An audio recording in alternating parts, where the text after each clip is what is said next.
Hello, আসসালামু আলাইকুম। Welcome to my new blog. চলো আজকের বিকেল থেকে রাত পর্যন্ত কি করলাম তা তোমাদের সাথে শেয়ার করি। এই তো বিকেলে আজকের একটু হাঁটতে বেরিয়েছিলাম, তখন দেখি আকাশটা অনেক সুন্দর মাশাল্লাহ, তাই একটু ভিডিও করে নিলাম। এরপর বাড়ি আসতে যাচ্ছি, তখনই দেখি আমাদের গাছে 3টা লাউ ধরে আছে, অনেক সুন্দর তাই না? এরপরই বাসায় চলে আসলাম। বাসায় এসে দেখি যে আমাদের একটা হাঁস ছিল, সেইটাকে জবাই করা হয়েছে এবং সেইটা নিয়েই সবাই বাছাবাছি করছে।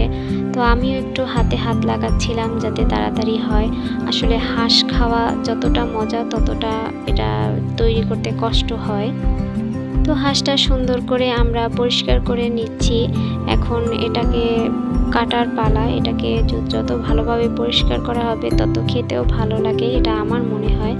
এই তো হাঁসটাকে কেটে নিচ্ছি এখন।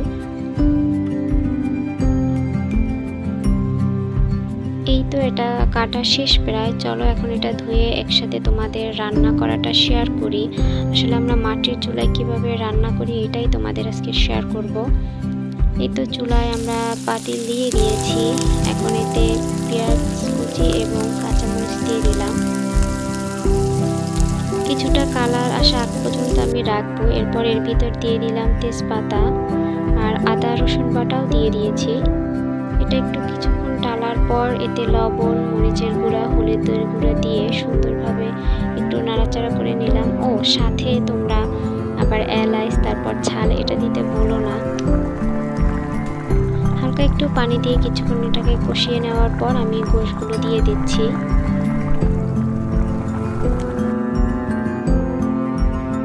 তো সুন্দরভাবে একটু নাড়াচাড়া করে দিলাম। এখন আমি এখানে পরিমাণ মতো পানি দিয়ে দেব কষানোর জন্য, যাতে গোশটা সেদ্ধ হয়ে যায়।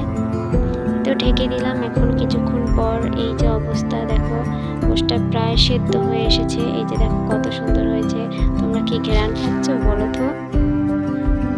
এরপর কেটে রাখা আলুগুলো দিয়ে আবার সুন্দরভাবে একটু নাড়াচাড়া করে দিয়ে দিতে হবে। তারপর এটাতে আমি একসাথে পানি দিয়ে দিব, এটা ঝোলের জন্য।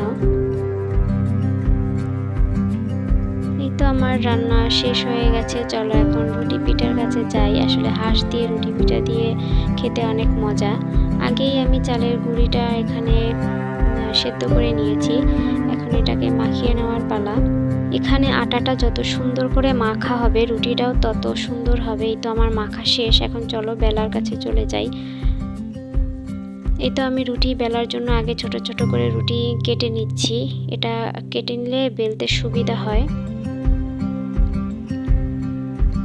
এই তো আমার রুটিটা বেলা হয়ে গেছে। এখন আমি এটাকে ভেজে নিব। দেখো রুটিটা কত সুন্দর গোল হয়েছে, আর ইনশাল্লাহ এটা রুটিটা অনেক ফুলবেও।